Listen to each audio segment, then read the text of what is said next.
విలువిద్యలో అర్జునుడి నైపుణ్యం చూసి ఒకరోజు కర్ణుడు ద్రోణుడి వద్దకు వెళ్ళి తనకు బ్రహ్మాస్త్రం నేర్పి అర్జునుడితో సమానం చేయమని కోరాడు. ఆ మాటలకు ద్రోణుడు, కర్ణ, బ్రహ్మాస్త్రం బ్రాహ్మణులకు క్షత్రియులకు తప్ప ఇతరులకు ఉపదేశించకూడదు, కనుక నేను నీకు బ్రహ్మాస్త్రం ఉపదేశించలేను అన్నాడు. కర్ణుడు మౌనంగా తన మందిరానికి వెళ్ళాడు.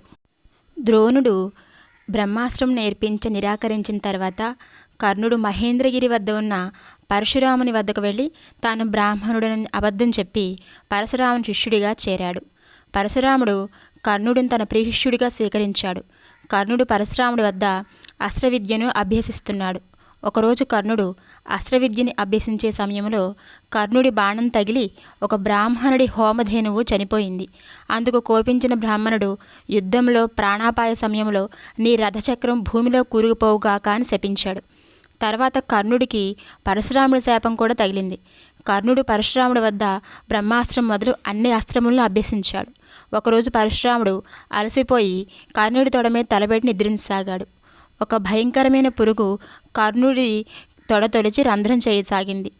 కదిలిస్తే గురువుగారికి నిద్రాభంగం అవుతుందని కర్ణుడు ఆ బాధని మౌనంగా భరించాడు. ఆ గాయం నుండి కారిన రక్తం పరశురాముని తాకగానే పరశురాముడు నిద్ర నుండి లేచాడు.